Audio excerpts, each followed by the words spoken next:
Whiskey 6 Alpha Hotel. And today on WaveTalkers Live, episode number 75, we're talking about choosing the best field day radio for you. I'm joined by my esteemed colleagues today, Dan NR6V and David W0DHG.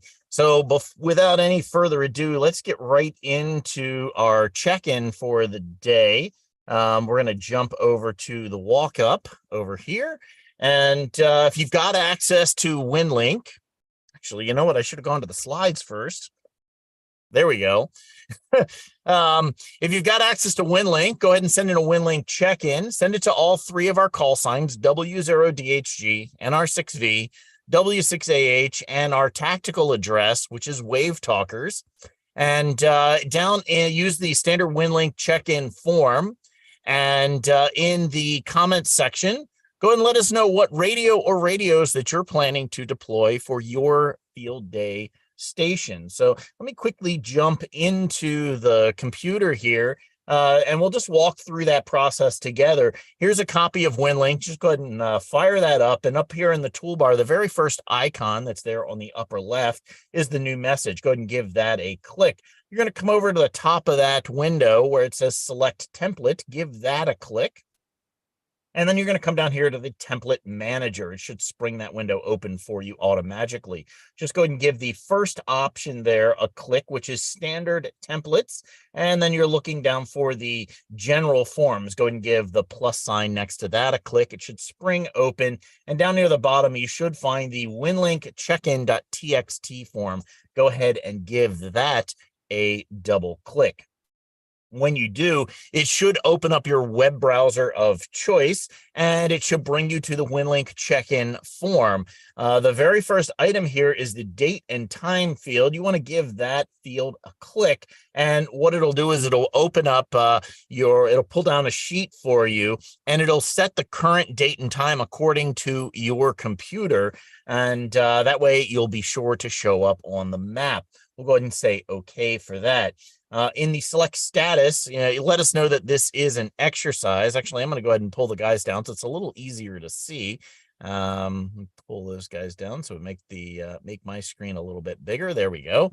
And this is going to be an exercise, so you'll select that. Then for band, you let us know which band that you're sending your WinLink check-in via. I'm going to leave mine set to NA because I'm going to send it via Telnet. And then that's where you're going to select the mode over in the next field. You can select Telnet, Packet, VAR FM, and so forth for all the different modes. Here in that send to, that's where you want to list all of our call signs, separate them with a semicolon. The call signs are W0DHG, NR6V, W6AH, and WaveTalkers. In the call signs of the initial operator or the on-site operators, go ahead and list the call signs of any of the operators that you have sitting there with you watching the show. Station contact name, it's going to be your name and your call sign.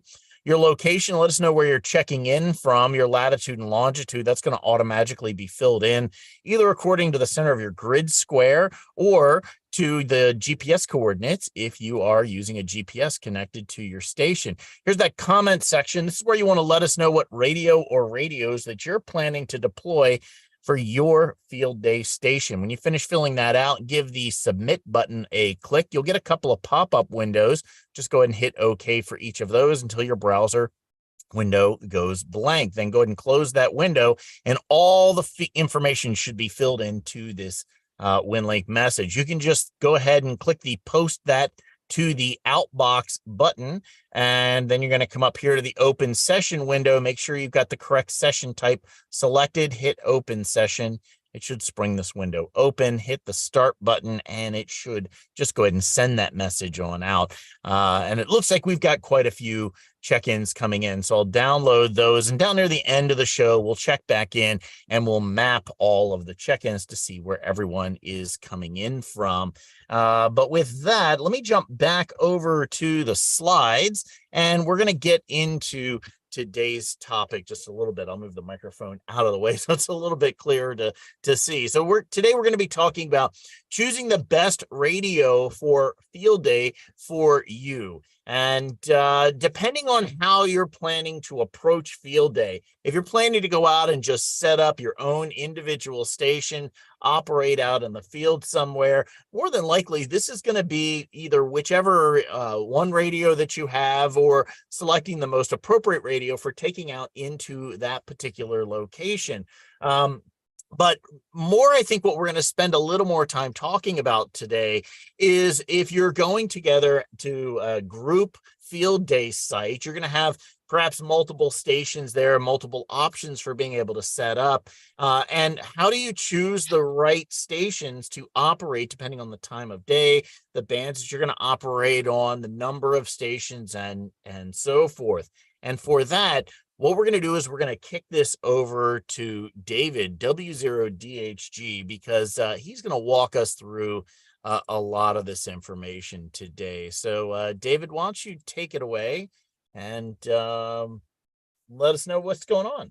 All right, Chris, thanks so much. So, field day, it's a big, exciting weekend. And yes, our title today was kind of clickbait. It's the best radio for you. And the bottom line reality is we're not going to make this a brand war. The best radio for you is the radio you probably already have today, or maybe the one that you've been wishing for that might end up in a shopping cart tonight or tomorrow morning that will arrive in time for you to unbox it and have a really fun field day.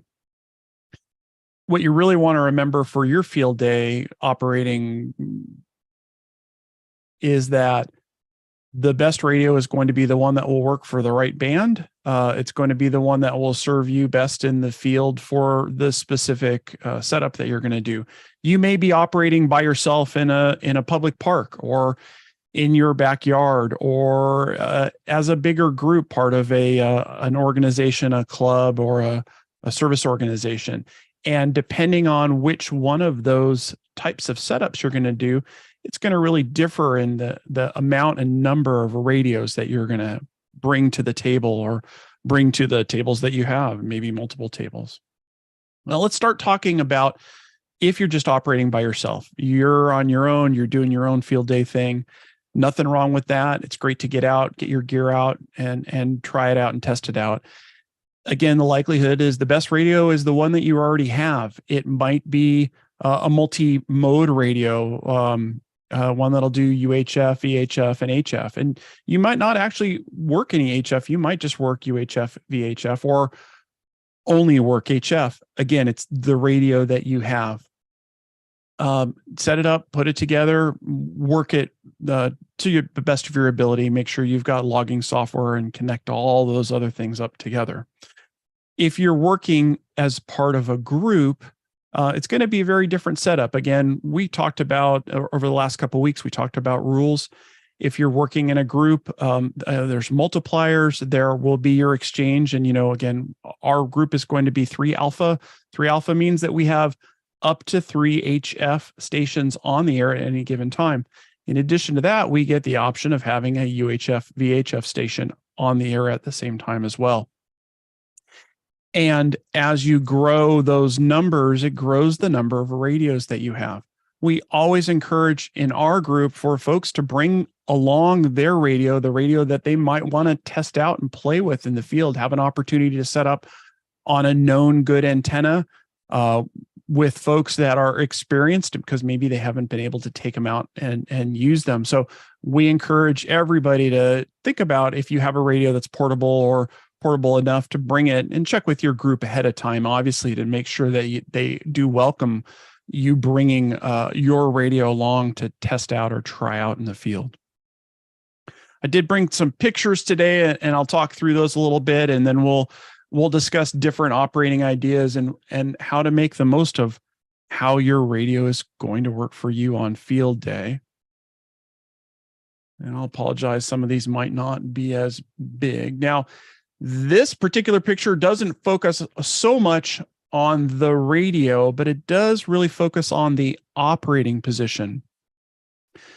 Field day is in the field, and so necessarily you're going to be outdoors. You'll want to make sure you have some shade Nothing worse than ruining your field day by letting your radio sit out in the sun all day, and maybe you have some overheating issues. And that's something you have to think about for the other gear as well, your power supplies, your laptops that you're going to use to log, so on and so forth. So this particular setup was our field day last year. And as you can see, we've got all of the gear for this one station under that easy up, ready to go nearby that antenna. Let's see if we can get this to move on. I have to go here. There we go. And there's the station that yours truly is operating there. Now, again, this isn't about brand. I'm not going to tell you what brand this radio is or make a big deal of it. Again, it's the radio that I have, the radio that I will use in the field during field day. This is an HF radio. One thing to think about and consider is, how does the radio that you have work compared to some other options? There are a lot of new, exciting radios that have big color displays that will show you the entire band. And that is very, very useful for you to see if you're somewhere that's not as active, that you can go up the band a little bit or down the band a little bit and find some activity that's going on. And this radio that you see it's an older radio, but it has a small scope to give me that feature. Now, some of the newer radios may or may not be as well shielded. So you want to do a little bit of research about your radio. There's a lot of information out on the internet. You can Google front end noise or good operating for field days, or other questions about, how many radios can you get in a certain amount of area without having to add lots of filtering, and filtering is definitely a consideration. As you can see on the table here, it's not the biggest picture. I should probably blow this up a little bit. We've got power supply. There's a signal link. I've got a key there so someone can operate CW if they're so interested. It's not something I do, but I do make that radio available for others to use if they want to. And it did get used CW quite a bit there. There's an antenna tuner, there's an external speaker and microphone, and the consideration of the different hardware you have will greatly improve or create challenges for your field day operating experience. I think the biggest value add that I have found in this particular setup and against my setup is having that desk mic, which you can kind of see there next to my shoulder, makes a huge difference when operating field day. It makes it a lot easier as opposed to picking up a mic and then setting it down and picking it up and setting it down. Really, really improves the experience at least for my field day. Let's talk about some other setups. And I apologize, I got to go back and forth. This is another part of the same field day site that we operate from. It's up on a larger tower, and this actually happens to be our UHF VHF station. And a little bit later, I'm going to actually show you some details about what's on that particular table. It is separated from some of the other operating positions because we don't want to have any noise or any interference. And as you'll see when you get to looking at this particular table and what's set up there's a multi-mode radio that'll do 70 centimeters and 2 meters and 6 and 10 meters. And then we have some other radios that are on the table there in addition to that to do bands that aren't covered by that multi-mode radio, for instance, 220 and 1.2 megahertz. That's what this particular part of our field day station is really focused on, is that UHF VHF experience.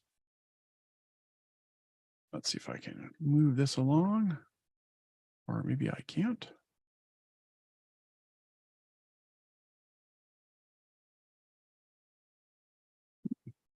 Okay. How about now? Or not? Oh. Lost my screen share. Hold on a second. Okay. And I think we're back. Okay. Power. There's a great power supply there. It's not your radio, but it is definitely part of your field day experience. making sure you've got enough power to power all your stuff. You don't want to overload such that your radios don't have enough to be able to draw, but it's something to think about. And again, I said the radio that you have, here's an older radio, very capable, a good quality radio. Again, you see they have a desk mic there. There's two people operating this particular station, someone calling and someone logging. And again, some more experienced operators can do this all on their own, but I would highly suggest giving that opportunity to work in pairs, both from an MCOM experience and as well as giving the opportunity for new hams to at least see and experience what goes on in the field day. And you may have to give them a little bit more hinting and coaching. And again, we talked about forms to go along with that. But old radios like this are very capable and will work quite well for your field day experience.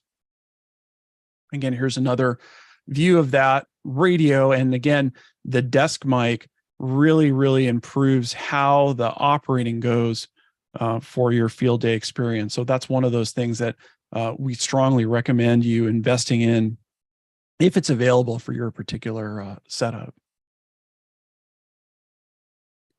Here's another view of another station. Again, there's a lot of gear here. That radio's got a bunch of extra added stuff on top of the radio to help split sound off so multiple operators can hear it without going through a big speaker. There's a digital interface. You can see somebody working the logging software there. Lots of gear, lots of good opportunities to run your radio. Here's another angle for that particular table. And you can see here for this particular setup, again, this is one of our field day sites from years past. You can see two HF radios right on that single table. And one of the lessons that we learned that we would want to share with you about choosing that best radio is also choosing the best radio location for your field day. And what we found was, well, it's convenient to share these easy ups and put these radios in a smaller space. Oh, and there's our friend Chris Mattia operating radio there. It's not always the best idea. Again, noise from the radios themselves, as well as the operators calling field day, you will bleed over into other people's microphones. You'll make it difficult for people to hear what's going on. We strongly suggest headphones if you have them, or external speakers to kind of help boost the experience. But think about, when you're thinking about what's that best radio, think about where's the best place to put that radio and operate that radio. And maybe this close together, this compact, may not be the best way to go.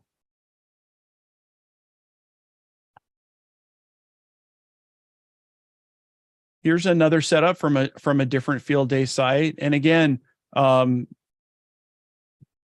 there's a radio set out there. They've got the hand mic set up for this. They've got their logging software, as well as some digital interface. And then you can see over to the right there, they've got a Go box. And this particular site, they're doing HF on the left side there, and they're doing UHF, VHF on the right side of that table there. Lots of flexibility, lots of opportunities for the different operators to switch back and forth if there's a lull and you can't find a good HF signal. You can flip over to the UHF, VHF station, and you want to be a little bit agile. You want to be able to change bands and antennas if you need to, and change operating modes as well, just depending on what kind of traffic and what availability of operations are going on at your particular field day site and what you can hear at a given time.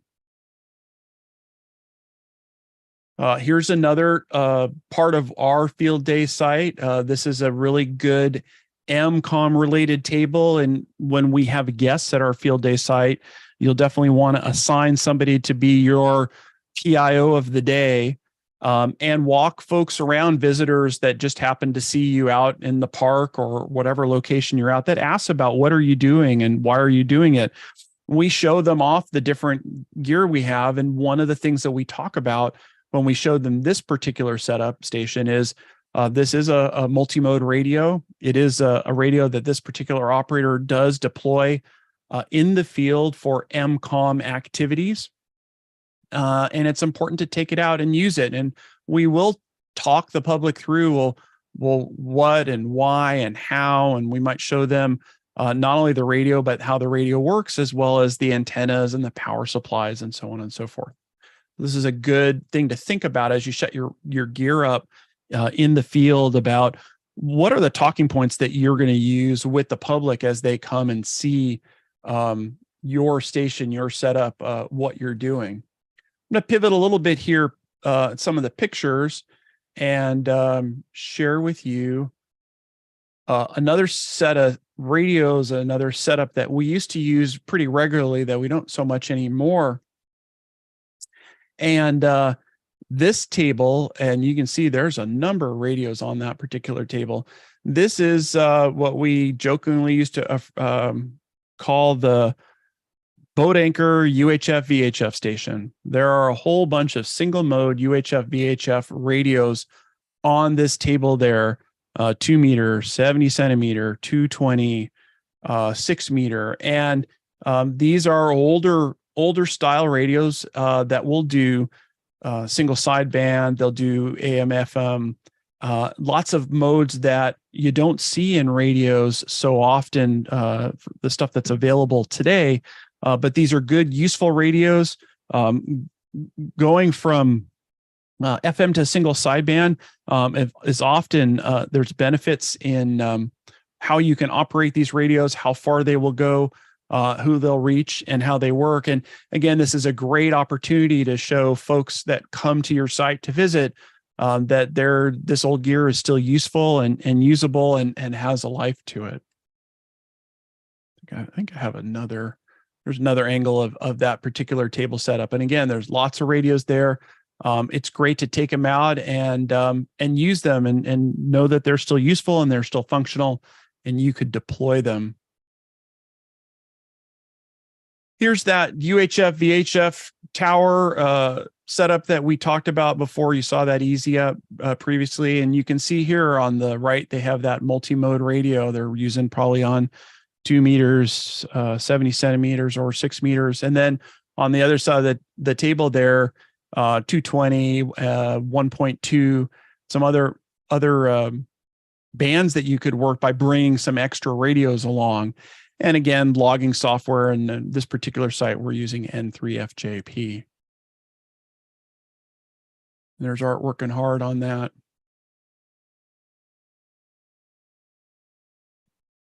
So let me stop my screen share. So let's talk through what you need to think about.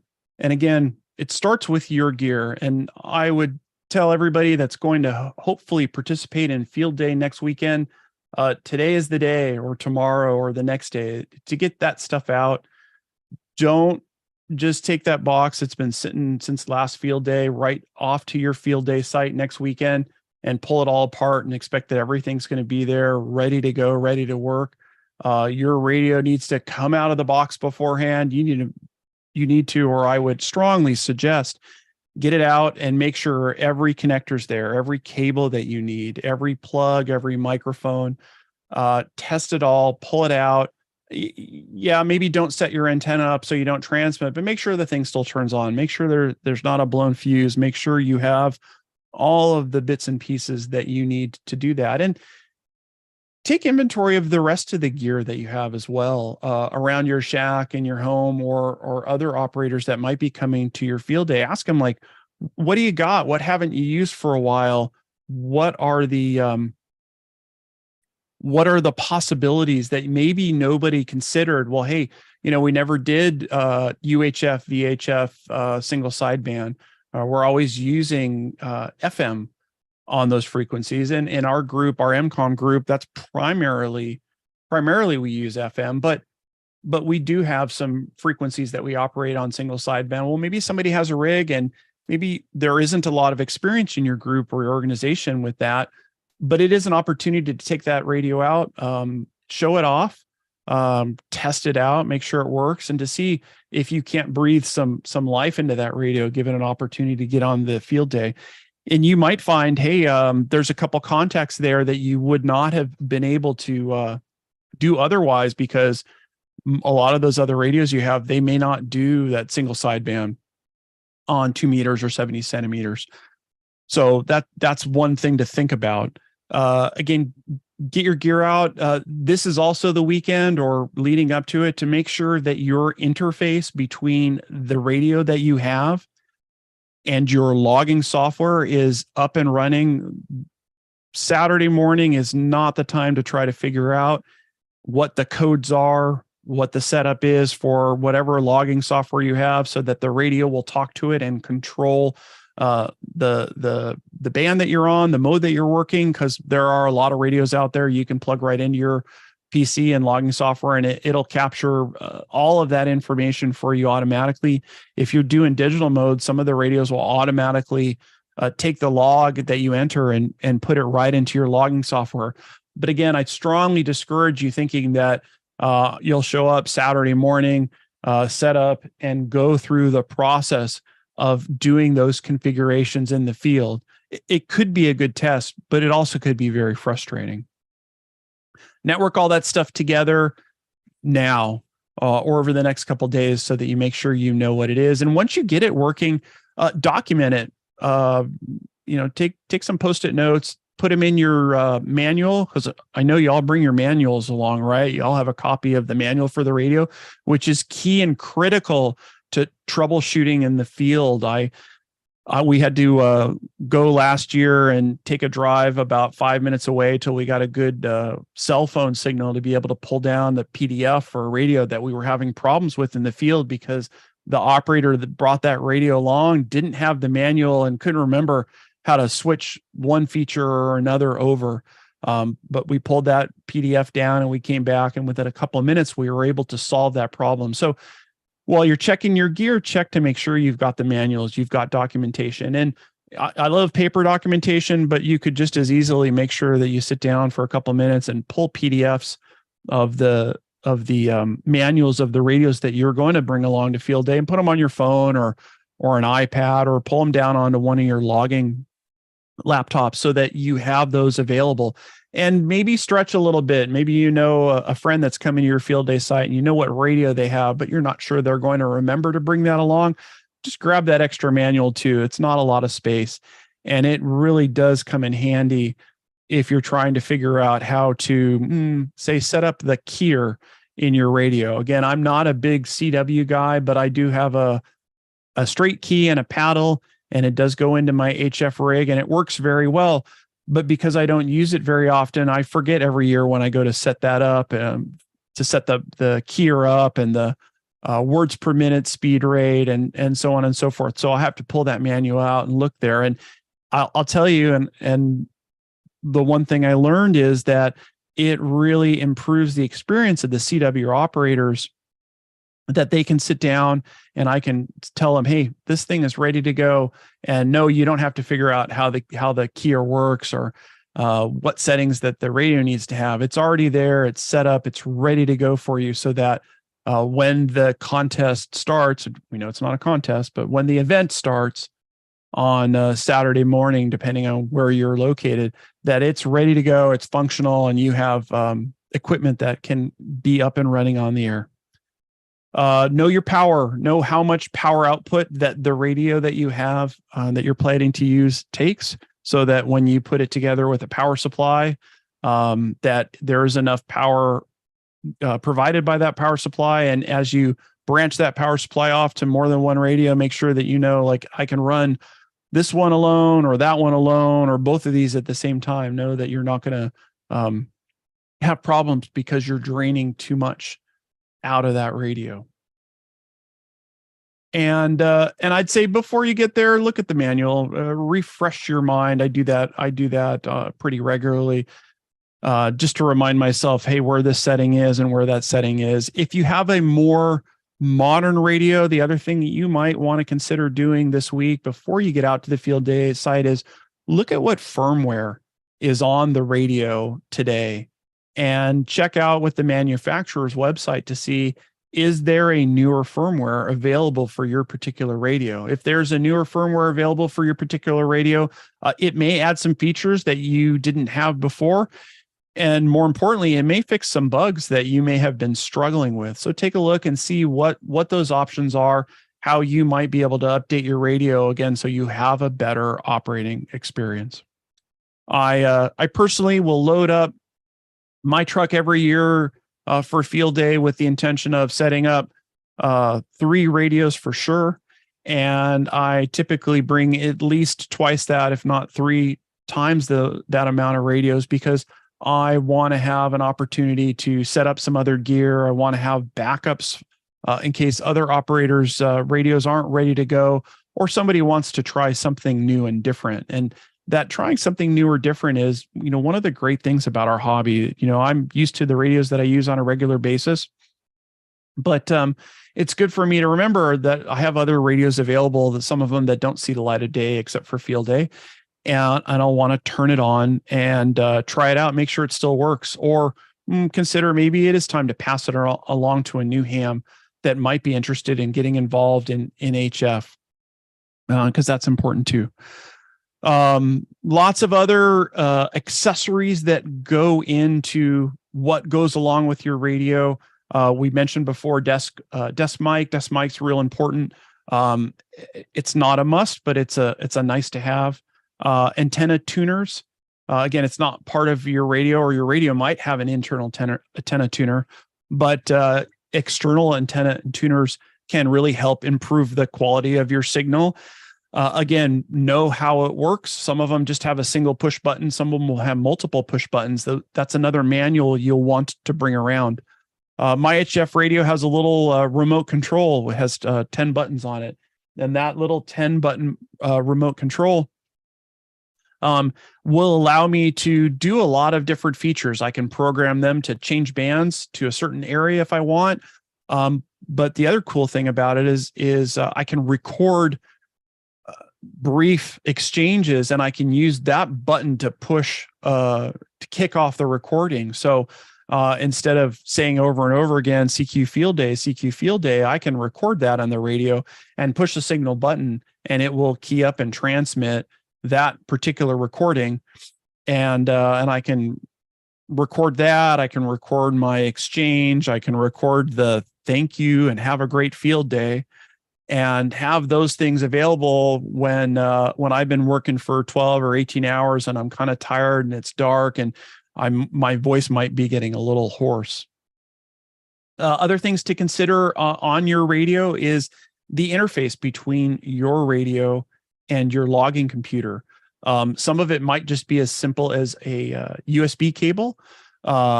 You might need a serial port adapter depending on how old your radio is.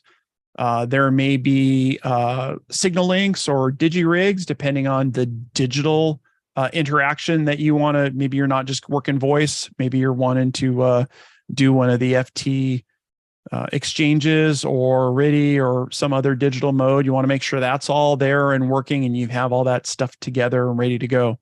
For one of my radios, I have a external SDR, and what's really cool about having that is I can bring a separate PC, plug that external SDR, software defined radio, into the IF out of the HF radio I have, and I get a full control pan adapter. Big screen. I bring a 27-inch screen out there, and I can use the mouse on that screen with that laptop to fully control the radio. I want to be here. I want to be there. I want to be on this frequency, on that frequency. And I can take an older radio that has a really small, I think it's 3x5-inch waterfall display, and blow it up onto a really big, large screen, and make it look like a more modern radio. And the benefit that I have is that particular older radio has really good filtering on it, and I don't hear a lot of noise. Passband filters are an important thing to consider if you're going to be operating in a site that's running 3 or 4 or 5 in a club type site. You might want to consider investing in passband filters to filter out some of the noise.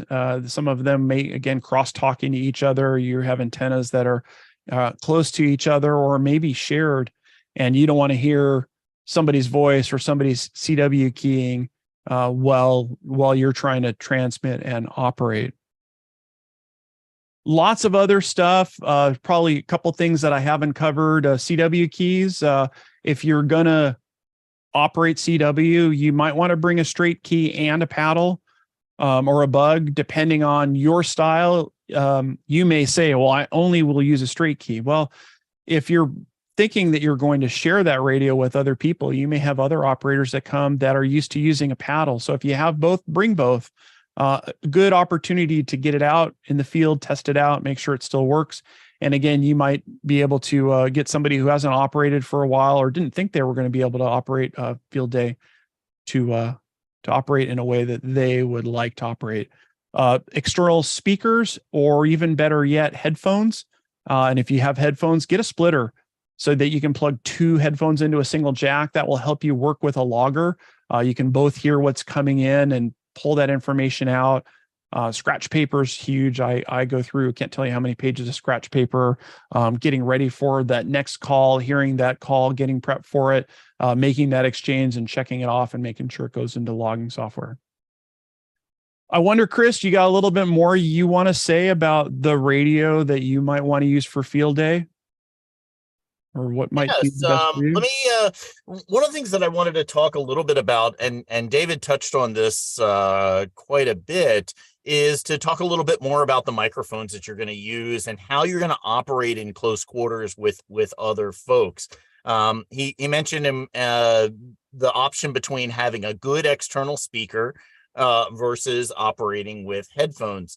And headphones can be as simple as small little earbuds.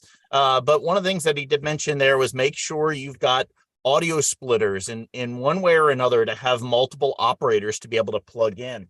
I tend to prefer more closed back headphones, and the brand of those don't really matter. But what that means is it's a complete cup around your ear, so that you can, when you put the headphones on, you're really blocking out a lot of the external sound, because when you're trying to listen very closely, all the traffic that's going by, you want to be able to really pick out that audio as much as you possibly can. Another option you might want to consider is going with a set of headphones that have an integrated microphone with them. There's a variety of brands that are sold that will do this. Both some that are specific for radio and others that are specific for other industries, but that can interface with your radio. This particular set is one that I use, and it's got really good quality headphones on them. The microphone ends up being very close, so it ends up being really helpful when you're trying to operate in a very noisy environment, especially in your situation like field day, where you've got other operators that are in very close to you, and you're trying to make sure that you're being heard over the radio, but you don't want to have to be screaming into the microphone.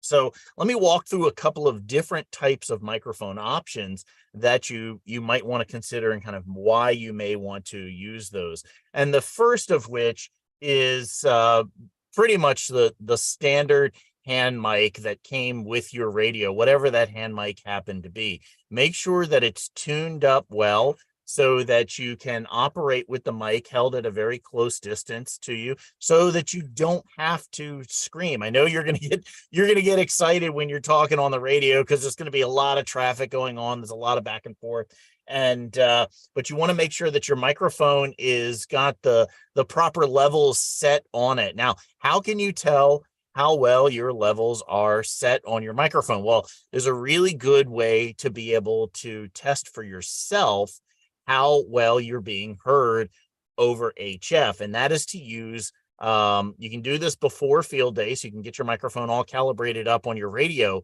Go to websdr.org,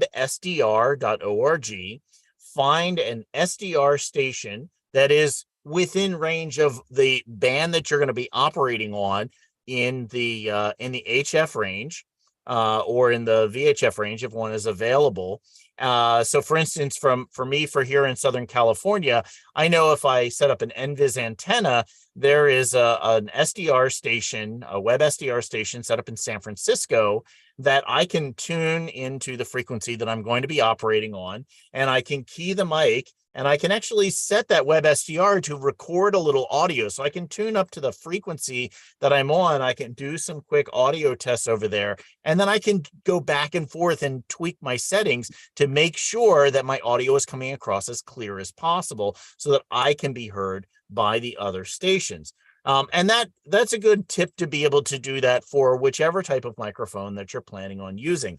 Another mic that David mentioned was to use a desktop microphone. Now, here's one that is by a different manufacturer. These are nice because they've got some different options on them. They've got a nice push to talk button right on the front of them. So you can have this microphone sitting on the desk and you don't have to be constantly keying it. You can simply just press the button that's right here, press down, hold, you release anytime that you're not speaking. These can also be tuned very nicely so that you're speaking at a fairly close distance to the microphone when you're speaking into them so that your voice can be heard across the radio very well.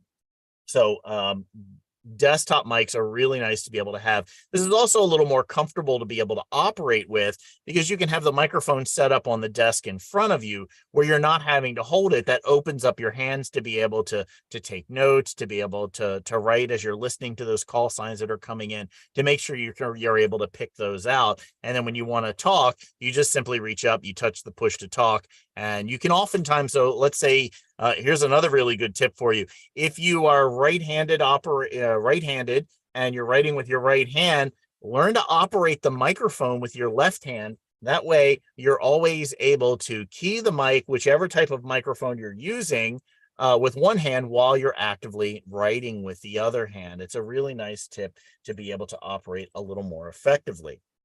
Now, those are all mics that are really tied to your radio. They're designed to work with amateur radio, but there are a lot of other microphones that you can use that are a little more professional level microphones that also work very well, and you may want to consider them for a field day setup. Another one like that would be something that uses an XLR connection on it, and there are some for many rigs that are out there.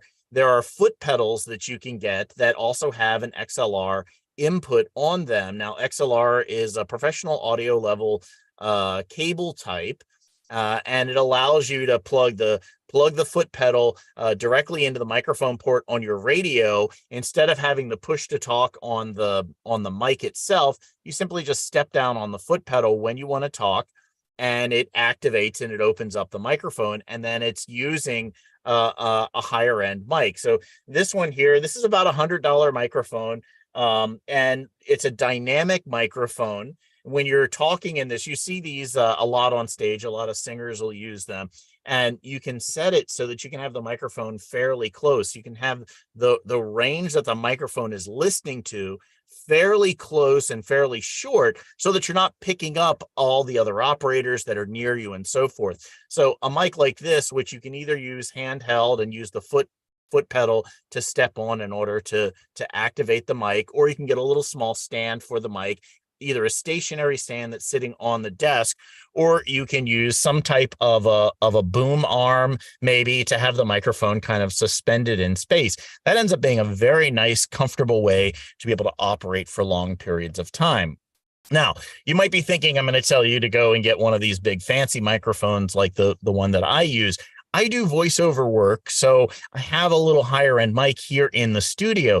These are not great especially for using in field day. They're just too sensitive. This is something called a large diaphragm condenser microphone, and this is going to pick up all of the sound for everything around you, and you really don't want a mic like this. A better choice, if you wanted to go with a much higher end microphone, would be another type of dynamic microphone. This one happens to be the pickup pattern is actually right here on the front of the mic, and you've got to be really close. You've got to have this mic up pretty close to your mouth in order to pick up any audio, but it's not going to pick up a lot of audio in the area around you, which makes it very nice because you can literally just talk into the microphone without having to shout, and it'll do a real good job for that.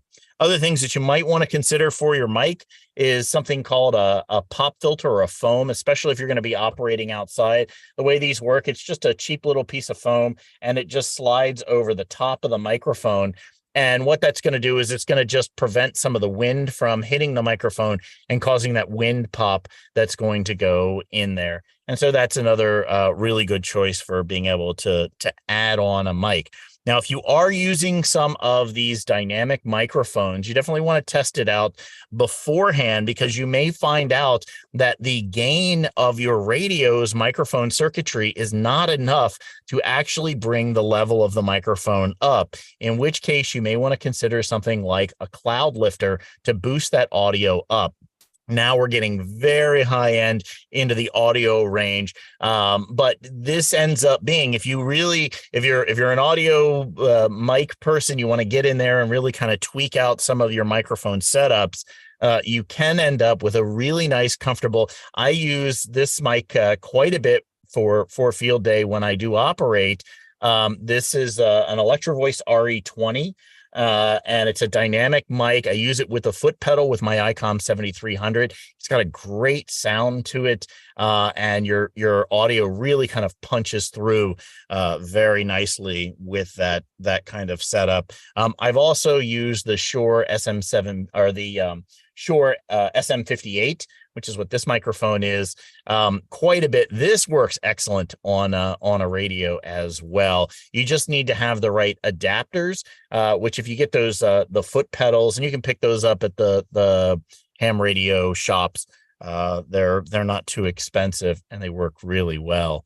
It's a couple of little tips there. Let's go over to Dan. Dan, I think you had some of your setup you were going to run through there a little bit as well. Let me bring you back up. Thank you, Chris. I think Chris and David did a great job kind of doing an overview. I just was real briefly going to show you what I'm going to do. Not surprisingly, I got chosen to work digital for our field day. I'll be doing FT8, FT4, and WinLink. And so we decided this is a Go kit that ACS has that we built for our group. And one of the things about field day is that, we joke about it is a contest. It isn't a contest. What it really is an opportunity to get out in the field and work with the equipment as though it was a disaster. So we decided, rather than taking my equipment from home, let's take a Go kit that we built for this purpose.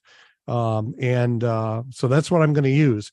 This is a Yaesu FT897, not a real new modern radio, but a good solid radio. We'll use that with this kit's got an Astron power supply. We'll probably be running this off straight DC, so that won't get involved. And then below that is an MFJ auto tuner. And then above it there, I have my Microsoft Surface laptop, which we've talked about before. The nice thing about the Surface, they're not fancy, although they do have higher end units, but their low end is very power efficient, runs on 12 volts natively. So it's really perfect in an MCOM environment. So I'll be using that for my digital stuff. And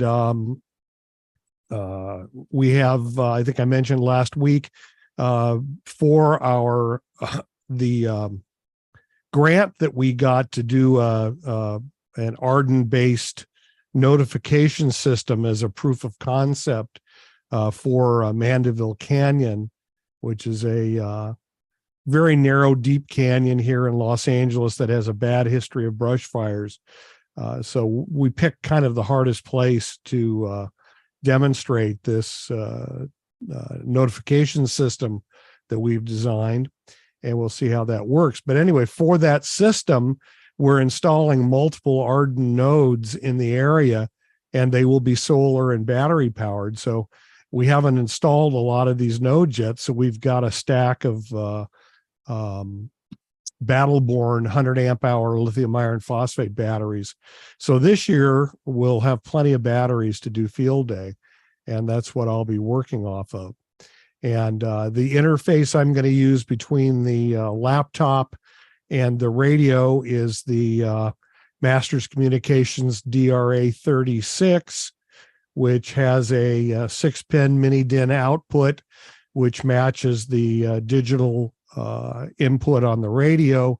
So I just have to use a straight mini DIN 6 to mini DIN 6 cable to connect it. So it's pretty simple. The DRA boards work really nicely and are compact. So I think it's going to be a really good setup. I'm going to take one of the things also about field day is it's a great opportunity to try new things out. I mean, unless you're with one of these groups that is, hell-bent on winning the non-contest contest, you're out there to have fun, but also to try out stuff you haven't tried, see if it works. So I'm going to be playing with antennas. I'm going to bring my my vertical that I built, the Wolf River coil type coil, which I showed last week, I think. I'm going to bring my end-fed half wave, and we also have an antenna. I don't know much about it, but it's a folded dipole multi-band military antenna. We got this through another grant through Cal OES to work with the ALE radios, and it's supposed to be awesome. I have not seen it yet or worked with it yet, but it's a multi-band, no tuner required, folded dipole. So we'll see how that works, and we'll play with it. And what I may find, for doing regional stuff, the vertical probably won't work very well, but the end fed and probably the folded dipole would work really well in an NVIS configuration. And then the vertical may work better for DX. So this is a perfect opportunity to play with that stuff and to figure out what works for what circumstance and what doesn't, and put that into your tool bag so that when we do get the real MCOM call out, we know what we're doing and we know what works, and we can pick the right equipment for the mission. So that's what we're doing. We're going to be at a fire station that's up on Mulholland Drive. Most of our stuff's going to be up on an old helipad that sits on the mountaintop. I'm actually going to be, to get some separation from the other HF voice station, I'm going to be separated a little bit down near the fire station, and we'll be operating down there. So we wanted to get some physical separation, although we are installing bandpass filters and all that to keep the any interaction between the different radio bands, because I may be operating on the same frequency or same band as the SSB guys are going to be doing. So that's really all I've got. We'll send it back to Chris. Hey, thanks a lot, Dan. I want to bring both of you guys back up because I want to chat just a few minutes as we wrap all of this stuff up today before we check the map. Thoughts on setting up a dedicated receive station for field day, something like an SDR that could monitor large sections of the spectrum. Any thoughts on that? Is it the kind of thing that's useful? Have you found that your field day setups before? So it can be useful. I talked about that for my main rig that I run, that I have that external SDR that ends up as a pan adapter, and I can zoom way out on that and see a lot of the spectrum. And unfortunately, I have to be careful, because if you click to where you see a lot of noise or traffic, every once in a while I end up on an AM local AM station, news station, or talk weather, and obviously you can't transmit, and my radio is locked out. It's not opened up. It can be very useful if you've got an internet connection. As Chris mentioned before, you can go to WebSDR and look for one of the local WebSDR setups, and you can use that locally to see like how band conditions are. And maybe you've been trying to operate on, say, 20 meters and it's not happening, but you can look out there to see, hey, 40 meters is starting to hop, or 80 meters is coming online, or maybe one of the frequencies that you don't use all the time, like 17 meters, is happening. And it'll give you an opportunity to look and see, maybe I should pivot over to one of those to work on growing your points. I think we just lost Dan. Both of you guys also mentioned passband filters, and I think one of the most interesting things for me when I was a brand new ham going to my very first field day was seeing all of the different gear that different operators had, and having it set up and seeing it operate in different ways. You both mentioned passband filters. Is that something you're going to put in your inside of your radio? Is it outside? How do those work? Do you know, what do they look like? How do you set those up? I kicked that over to you, but there we go. Hey, what's up, Dave? What do you got? So yes, a passband filter. I have a couple of them on the table here because, again, what am I doing this weekend? I'm getting ready for field day. So passband filter is it's a filter, and it's set up to only allow RF in a certain area, right? Such that I'm blocking all the other stuff. Now, this particular one is a 220 passband filter, and this actually isn't out because I'm using it for field day. This was out because I was getting ready to use this for the AC 100 race, which sadly was canceled this year due to problems in the Angeles National Forest. But because of where I'm working, or where I was planning to work, that station is on the top of Mount Wilson, where there is a very, very large set of both commercial, amateur, and other radio towers up there. And there is a lot of noise. Now, 220 is not a very popular band in that area, but because there's so many transmitters and there's so much noise outside of that, it's really important to have something like this so that I'm only listening to the stuff that I want to listen to. And for this particular passband filter, you may or may not be able to see, this one is set up to do in the 222 to 225 megahertz part of the spectrum. Here's another one. This is a 450 one. I also have ones for 40 meters. And the thing about using the passband filters is you can work right next to other stations with antennas that are set up close to each other, and you won't hear with that 40 megahertz passband filter on my radio. I'm not going to hear the guy who's sitting close across from me who's transmitting CW on, say, 20 or 80 meters. I'm not going to hear it coming through because that filter will filter out those frequencies. They're very useful. They can cost a couple $100 depending on where you get them, maybe 150 and on up from there. But they are very useful. The first field day site that I ever went to that heavily relied on that was the LA Sheriff's Department DCS group that partnered up with the city of Topanga and their amateur radio support folks. And they had everybody under 2 easy ups. They had 6 or 7 operating positions, and they had a whole bank of these passband filters all set up in the middle between all the radio operators. And they had tags they had one for 80 meters. They had one for 40 meters, 20 meters, 10 meters, 6 meters. And there was a guy's job there, which was to track who was operating on what frequency and what mode. And their responsibility was to move those passband filter cables around so that if, hey, I was going to be operating on 6 meters or I was going to be operating on 40 meters, I needed to have that passband filter in line with my radio so that I wasn't hearing other people's noise. Really important, really valuable. Again, they are not inexpensive, but they're not so super expensive that they're prohibitive. It's a great thing for a club to have, and it's a great thing to utilize, again, to make your field day experience better.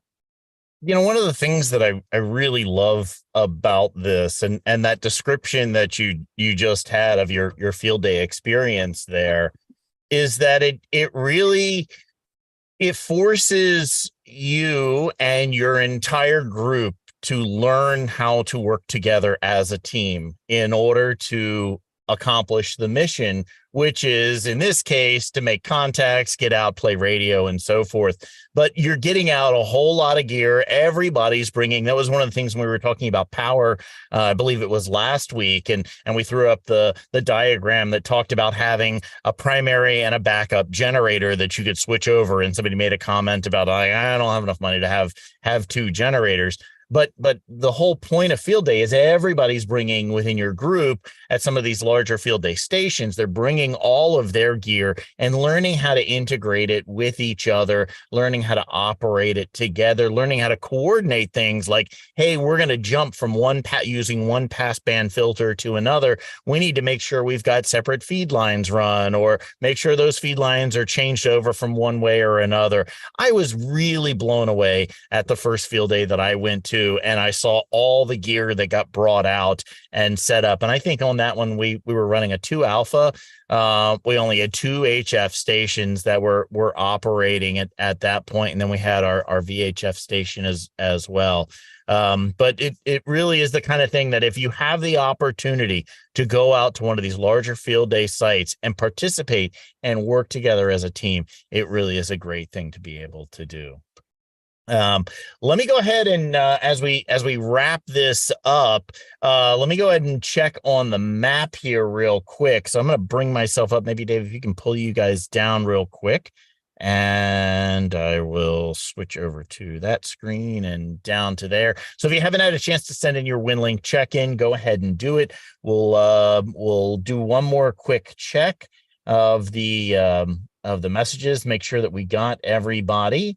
And then we will bring up the map. While I'm doing that, if you found any of this information helpful, be sure to like the video on our YouTube channel. It really helps share the content out to more people. And if you're not already subscribed, be sure to subscribe so that you can get notified when we post more content up there. So it looks like we've gotten all of the check-ins that have come in at this point. So what I'm going to do is here inside of my WinLink Express, I'm going to come right up here to the toolbar and click on the little map icon, little globe icon.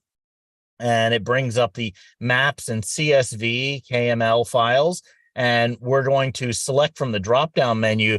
I'll select the WinLink check-ins. That way we can get a map of all of the operators who were able to check in today. If you'd like to see this operating for yourself for all of your own traffic, then in that drop-down for select from, select messages, and you can map all of the messages that have come in to your station as well, just like I'm going to do here with the WinLink check-ins. Then down to the bottom, we'll click display map, and it should bring up a map of the area. And we're zoomed here into Southern California. So I'll go ahead and quickly roll over some of these stations to make sure that they can see that we did get their check-ins. There's Logan. I see Logan is about to go catch a flight right now, but I see he's still hanging in there with us. So thanks for checking in, Logan, as you're off of the airport there. A few more stations there. Let me go ahead and zoom out on this. I'll zoom out so we can get a little bit better view. I'll right click and drag. We'll kind of center up North America here. Maybe I'll zoom out. We'll put that in full screen mode.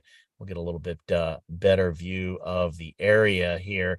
And I'm just going to roll over these pins to make sure folks can see that we did get your check-in and see that those did come into us. Want to again thank everybody for being able to join us here on WaveTalkers Live, and especially here on Father's Day and on the Juneteenth weekend. To spend some time with us as we're doing the show here. Everybody's preparing for your WinLink or for your field day setup for next week. There we go. I think we've got all the North America ones. Let me zoom out and we'll get a global view and see who else is joining us. It looks like we've got Roland and Franz joining us there from Europe, and it looks like we've got Terry checking in from New Zealand. So thanks a lot, everyone, for sending in your check-ins. We really appreciate seeing everybody on the map each and every week. Let me jump back into the studio real quick and bring the guys back up, and we'll go around for any final thoughts here. Dan had some power problems. Oh, wait, yeah, Dan lost power, but he's back. He's back. Hey, Dan. Hi, I am back, and the one computer I own that isn't on a UPS. I guess that's my lesson for the day. Gotta reject. I've got a UPS in the room. It's just that computer isn't on it. So, unfortunately, short-lived. But Awesome. it's when the power goes out and you're looking around. Was that me? Was that them? What happened? Hey, literally, I brought both of you guys up onto screen, and next thing I know, Dan just like zoop, disappeared and gone out of the meeting. So, but glad you're back on there. Any closing thoughts from you today? Not really. Just have fun. Field day is supposed to be fun. For me, it's fun, and try some new things. If you don't know everything, which I don't know that any of us do. Try some new things, teach some things to the younger, newer hams, and I think you'll have a good weekend, and it'll be memorable. Awesome, thanks. And I see a note just came into the chat. Kilo Echo 5 Hotel Bravo Papa from Albuquerque, New Mexico. John, thanks for joining us here. First time joining us here in the live audience here inside of Zoom. David, any closing thoughts from you? Great job walking through all that information today. Yeah, get your gear out, test it out, play with it, have fun. I think that's like the number one rule for field day is have fun. It is not a contest, but some teams will act like it. And if that's the case and that's your group, go with it. We really enjoy getting out there. I think we're going to be a smaller group this year, but we're going to go out there. We're going to try to have it, as many contacts as we can make. We will have some fun. We'll get a little bit of rest. I have been at a couple of field day sites that they stay up all night long, and those folks were operating around the clock. That's not kind of our vibe, but we are out there to do our thing. But today is the day. Today, tomorrow, the next couple of days, get it out. Take a look at your gear, make sure all the pieces are there. You may not plug it all in and transmit on it, but make sure you got the cable to go from this thing to that thing to the other thing, and where it all is, and find your manuals, and be prepared. And we look forward to hearing from you, not next weekend, because I think we're going to take the day off, but the following weekend to recap how your field day experience went. We'd love to hear from you. We'd love you to share pictures about what you did and how it went. And remember, WinLink points. Send a radiogram from your field day site over RF. It's worth if you're at a group site, it's worth 10 points a message up to 100 points. I know 3 call signs of folks that would be more than happy to receive your message from your field day site. Send it to W0DHG, NR6V, and W6AH. We'll be happy again to get your messages from your field day site. And who knows, I might even be able to get on the air and reply to some of them before the event is over. One of the things that you mentioned as you were walking through the setup that I had forgotten of such a key thing. And that is bring not just the gear that you're planning to operate with, but bring some additional gear with you. If you're a CW operator, or maybe you're an aspiring CW operator and you've invested in a couple of different keys, or you're going to go to a field day site, you've got your straight key and your iambic paddles, you've got a bug that you maybe picked up. Bring all of that sort of gear with you, because they're going to be other operators that are going to show up. You're going to be able to engage the public. every time I've set up my radio in a public location, I've had somebody wander up to me who is a ham radio operator to kind of engage and start chatting. And it's amazing what sort of skills that other people are going to have that they'll be able to bring to the party and be able to lend a hand and engage with others during field day. That's a lot of the spirit of what you're going to be doing there. So if you've got that bug, the chances are pretty good there's going to be somebody who's going to show up there and, hey, I used to use one of these back in the day, and they'll sit down, and it's amazing to sit there and watch them and learn from them as well. But the biggest thing, have fun with your field day experience. Chris, one of the things that we did last year and again this year, which has been helpful, and that is we create a spreadsheet, and we now have one from last year that we're working on, but we put that out and it's a Google sheet. Everybody has access to it, and it lists all the things we think we're going to need, and people sign up and say, I've got that, I'll bring that. And you can include backups and things like that. And it does two things. It sort of ensures that you don't forget anything, but it also keeps you from bringing a bunch of stuff you don't need. To me, whenever I do public service events and stuff like that, I always bring a ton of stuff and I use like a third of it. And, you got to load that stuff into the truck. You got to unload it from the truck when you're tired after a long weekend. So by being organized with a spreadsheet like that, you first of all, I think every group has a handful of people that does 80% of the work. Well, by having a spreadsheet that everybody can access, you maybe can take some of the load off those people by having other people bring stuff. And you make sure that you don't forget anything. Although if you forget it from the spreadsheet. I'm noticing here in the chat here inside of the live Zoom audience, Bill AC7SR says, don't forget the food. The food is a big component, especially if you're going to be set up and operating for a long time. Stay hydrated, use sunscreen, have some shade that you can use, but definitely make sure you've got some good food, because it's a nice time to be able to collaborate with others in that way as well. Hey, if you found the stuff helpful, make sure you like the content on our YouTube channel. If you really find it helpful, consider going on to the WaveTalkers website. Use the Buy Us a Coffee link. It really does help. We really appreciate all of you who do support us each and every week in whatever it is that you do, because it really helps us keep the show up and running. As David mentioned, next week we are not going to be doing a live show. It's field day. Everybody's going to be out there doing a lot of things. So we won't put out something next week for a live show, but we will be back the following weekend, and we'll continue and pick it up from there. So with that, we'll say 7-3 to everyone who's joining us on the live streams on our YouTube, on Facebook, on LinkedIn. Thanks a lot for joining us. We'll say 7-3 to all of you, and we'll see you in a couple of weeks. If you're here inside of the Zoom, hang around, and we'll do the after party. Thanks a lot.